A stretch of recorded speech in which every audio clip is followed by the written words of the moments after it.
আমাদের সমর্থন প্রথম থেকেই ছিল, আছে এবং থাকবে। সমাজের মধ্যবিত্ত শ্রেণীর এদের অবস্থা সবচেয়ে করুণ। তারা চড়া দামে পেট্রোল কেনে, সব জিনিসে 18% মানে 18% জিএসটি দেয়, আবার চাকুরিজীবী হলে ইনকাম ট্যাক্সও দেয়, কিন্তু বিনিময়ে তারা ফ্রিতে কোনো স্কিমের সুবিধা পায় না। আবার ভালো সরকারি হসপিটাল, স্কুল, কলেজের পরিষেবাও এরা পায় না। শেষ পর্যন্ত দেখুন, আপনার চোখ খুলে যাবে।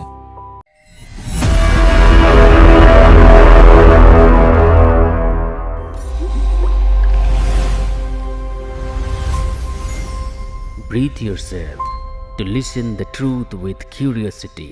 নমস্কার বন্ধুরা, ধরুন আপনার বন্ধু আপনাকে বলল, ভাই আজ তোকে আমি বিরিয়ানি খাওয়াবো।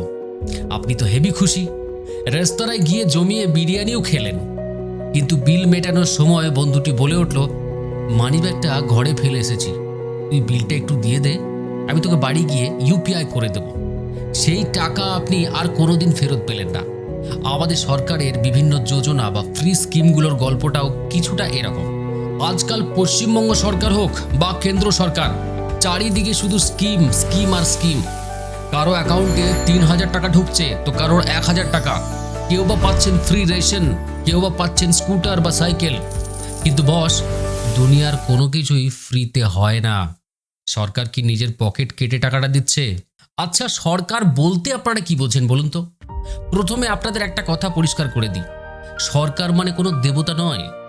এই যে আমি, আপনি, এদের সবাইকে নিয়েই তৈরি হয় সরকার। আমাদের পকেট থেকে ঘুরিয়ে টাকা কেটে এই স্কিমগুলো চালানো হচ্ছে। আর যদি আমাদের টাকাতেই হয়, তবে এতে সাধারণ মানুষের লাভ কি? নাকি শুধুই ভোট ব্যাংকের রাজনীতি? আগামী কিছু মিনিটে এই পুরো অর্থনীতির ময়না তদন্ত করব আমরা, একদম সহজ ভাষায়। শেষ পর্যন্ত দেখুন, আপনার চোখ খুলে যাবে। অনেকেই ভাবেন, ধুর মশাই, আমি তো ইনকাম ট্যাক্স দিই না, আমার আবার কিসের ট্যাক্স? সরকার যা দিচ্ছে তা তো লাভ। ভুল ভাবছেন আপনি। সকালবেলায় ঘুম থেকে উঠে যে টুথপেস্ট দিয়ে ব্রাশ করছেন, যে চা পাতা দিয়ে চা খাচ্ছেন, আর যে মোবাইলটায় এখন এই ভিডিওটা দেখছেন, তার প্রত্যেকটা জিনিসে আপনি সরকারকে ট্যাক্স দিচ্ছেন। এটাকে বলে ইনডাইরেক্ট ট্যাক্স, মানে GST, goods and service tax. চলুন একটু হিসাব করে দেখা যাক, ভারতের একজন সাধারণ মানুষ কত রকমের ট্যাক্স দিতে পারে। জিএসটি অর্থাৎ আগেই বলেছি গুডস অ্যান্ড সার্ভিস ট্যাক্স, এটা 5%, 12%, 18% থেকে শুরু করে 28% অবধি হয়।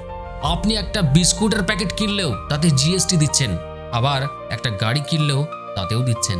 পেট্রোল ডিজেলের ট্যাক্স, এটা তো আলাদাই লেভেলের। কেন্দ্র সরকারের এক্সাইজ ডিউটি আর রাজ্য সরকারের ভ্যাট অর্থাৎ ভ্যালু অ্যাডেড ট্যাক্স, এই দুটি মিলে পেট্রোল ডিজেলের আসল দামের প্রায় 50 থেকে 45% শুধু ট্যাক্সে যায়। অর্থাৎ চমৎকার কথা হচ্ছে, আপনি যদি 100 টাকা তেল ভরেন আপনার গাড়িতে, তার মধ্যে 50টা টাকায় সরকারকে দিতে হয়। ভাবতে পারছেন এখন আপনি কত টাকা দিচ্ছেন? অন্যান্য tax, road tax, property tax, বিদ্যুৎ বিলের ওপর ট্যাক্স, এমনকি কিছু কিছু জায়গায় মিউনিসিপ্যালিটি জলের ওপর ট্যাক্স। সহজ হিসাব ধরুন, পশ্চিমবঙ্গের একটি মধ্যবিত্ত পরিবার মাসে 20,000 টাকা খরচ করে। তারা ডাইরেক্ট ইনকাম ট্যাক্স না দিলেও জিএসটি এবং তেলের ট্যাক্স মিলিয়ে প্রতি মাসে 3 থেকে 4,000 টাকা সরকারকে ট্যাক্স দিতে হয়। অর্থাৎ সরকার যখন কোনো স্কিম কাউকে 1,000 টাকা দিচ্ছে, তখন অলরেডি অন্য কোনো রাস্তা দিয়ে সেই পরিবার বা সেই সমাজ থেকে তারা অনেক বেশি টাকা ট্যাক্স হিসাবে তুলে নেয়। এই যে 1,000 টাকার জায়গায় 3,000 টাকা দিতে হচ্ছে, তাহলে ভাবতে পারছেন কত টাকা সরকারকে তুলতে হবে আপনার পকেট কেটে। এবার আসি সবচেয়ে বিতর্কিত প্রশ্নে। এই যে হাজার হাজার কোটি টাকা স্কিম দেওয়া হচ্ছে, এতে কার লাভ? এটা কি সমাজ কল্যাণ নাকি pure vote bank politics? Vote bank politics খুব সোজা সাপটা কথা। ফ্রি স্কিম বা ক্যাশ ট্রান্সফার, যেমন ধরুন লক্ষ্মীর ভাণ্ডার, সরাসরি ভোটারদের প্রভাবিত করছে। একজন গরিব মানুষের অ্যাকাউন্টে প্রতি মাসে একটা নির্দিষ্ট টাকা ঢোকে, তখন সরকারের প্রতি তার একটা ভরসা তৈরি হয়। ভোটের বাক্সে এর প্রভাব সরাসরিভাবে পড়ে। রাজনৈতিক দলগুলো খুব ভালো করে জানে যে একটা বড় ব্রিজ বা ফ্যাক্টরি তৈরি করলে মানুষের যতটা না আনন্দ পায়, তার থেকে অনেক বেশি আনন্দ পায় নিজের ব্যাংক অ্যাকাউন্টে সরাসরি টাকা এলে। মানে টাকা দাও আর ভোট কেনো। এবার আসছি নাম্বার 2 অর্থাৎ 2 নম্বর পয়েন্টে, অর্থনৈতিক কোণ। তবে এর একটা ভালো দিকও আছে, যাকে ইকোনমিক্সের ভাষায় বলে কনজাম্পশন বুস্ট বা বাজারের চাহিদা বাড়ানো। একজন গরিব মানুষের হাতে যখন 1,000 টাকা আসে, সে সেটা ব্যাংকে জমিয়ে রাখে না, সে বাজারে গিয়ে চাল, ডাল, তেল বা বাচ্চার জন্য যে জামা কাপড় কেনে। ফলে বাজারে ছোট ছোট দোকানদারদের বিক্রি বাট্টা বেড়ে যায়। দোকানদারদের বিক্রি বাট্টা বাড়লে পাইকারি বাজার থেকে বেশি মাল কেনে, আর সেখানে ফ্যাক্টরিতে বেশি উৎপাদনও হয়। এইভাবে সচল থাকে দেশের অর্থনীতি। তাহলে সমস্যাটা কোথায়? সমস্যা হলো ব্যালেন্সে। সরকার যদি ট্যাক্সের সমস্ত টাকা শুধু এইরকম ক্যাশ দেওয়ার স্কিমে খরচ করে ফেলে, তাহলে নতুন রাস্তা, হাসপাতাল, স্কুল, ইন্ডাস্ট্রি তৈরি করার জন্য টাকা থাকবে না। আর ইন্ডাস্ট্রি না হলে চাকরিও তৈরি হবে না। এবার আসছি লাভ লোকসানের খতিয়ান নিয়ে। কার পকেট ভরছে আর কার পকেট খালি হচ্ছে? দেখুন, এই পুরো সিস্টেমটায় কার লাভ হচ্ছে আর কার লোকসান হচ্ছে আপনাদেরকে খুলে বলছি। মধ্যবিত্ত এবং প্রান্তিক মানুষ, যারা চরম দারিদ্রতার মধ্যে আছেন, যাদের জন্য প্রতি মাসে সামান্য টাকা ফি, রেশন, বেঁচে থাকার জন্য রসদ, মহিলাদের আর্থিক স্বাধীনতা কিছুটা হলেও বাড়ে এতে। কনজিউমার গুডস কোম্পানি, সাবান, তেল, বিস্কুট বানানোর কোম্পানিগুলো বিক্রি বাড়ে, কারণ মানুষের হাতে খরচের টাকা আসে। তাহলে লোকসানটা হচ্ছে কার? সমাজের মধ্যবিত্ত শ্রেণীর। এদের অবস্থা সবচেয়ে করুণ। তারা চড়া দামে পেট্রোল কেনে, সব জিনিসে 18% মানে 18% জিএসটি দেয়, আবার চাকুরিজীবী হলে ইনকাম ট্যাক্সও দেয়। কিন্তু বিনিময়ে তারা ফ্রিতে কোনো স্কিমের সুবিধা পায় না। আবার ভালো সরকারি হসপিটাল, স্কুল, কলেজের পরিষেবাও এরা পায় না। মধ্যবিত্তের টাকা দিয়ে স্কিম চলছে, অথচ মধ্যবিত্তের পকেটটাই ফাঁকা। লোকসানের দ্বিতীয় পয়েন্ট আপনাদের বলি, দীর্ঘমেয়াদী কর্মসংস্থান, লং টার্ম এমপ্লয়মেন্ট। রাজ্যে যদি নতুন কোনো বড় পরিকাঠামো বা কলকারখানা তৈরি না হয়, তবে যুব সমাজের একটা অংশ বেকার হয়ে যাবে। 1,000 টাকা স্কিম সাময়িক স্বস্তি দিতে পারে, মাসে 30,000 টাকা স্থায়ী চাকরি এর কোনো বিকল্প নেই।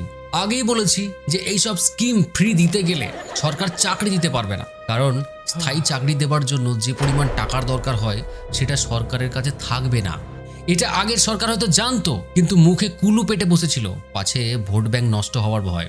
বর্তমান সরকারের কথা এই জন্য বলছি না, সবে সবে সরকার গঠন হয়েছে, আর বিরোধী পক্ষে থাকার সময় এদেরই আওয়াজ তুলতে দেখেছিলাম। কিন্তু একটা অনুরোধ, 1,000 টাকার জায়গায় 3,000 টাকা করলে যে পরিমাণ টাকা মানুষের কাছ থেকে নেওয়া প্রয়োজন সেটা একটু ভেবে দেখবেন। এবার আসছি সবচেয়ে গুরুত্বপূর্ণ অংশে। এই যে ঋণের বোঝা বা ট্যাক্সের টাকা দিয়ে স্কিম চলছে, এর দূরবর্তী এফেক্ট কি হতে পারে?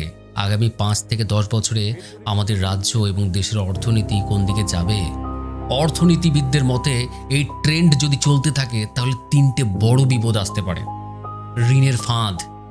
স্কিম চালানোর জন্য সরকারের যে বিপুল টাকার প্রয়োজন, যখন ট্যাক্সের টাকায় কুলিয়ে ওঠে না, সরকার বাজার থেকে ঋণ নেয়, মানে লোন নেয়। পশ্চিমবঙ্গের কথাই যদি ধরে নিই, রাজ্যের ঋণের বোঝা প্রতি বছর বেড়ে বেড়ে চলছে।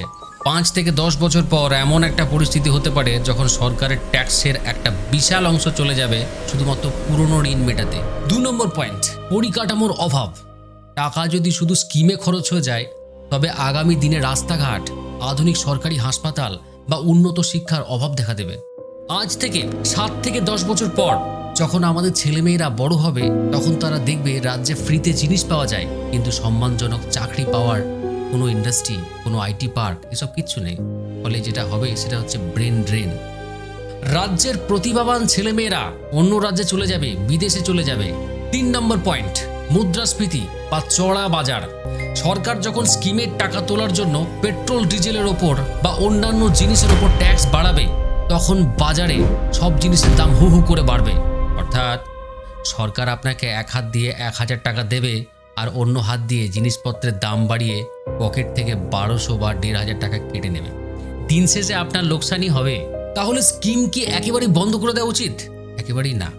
একটা ওয়েলফেয়ার স্টেট বা কল্যাণকারী রাষ্ট্রে গরিব, দুস্থ এবং পিছিয়ে পড়া মানুষদের আর্থিক সাহায্য করা একটা সরকারের পরম কর্তব্য, কিন্তু সেটা হতে হবে একটা সীমার মধ্যে। মাছ কিনে দেওয়াটা সাময়িক সমাধান, কিন্তু মাছ ধরা শেখানো হলো স্থায়ী সমাধান।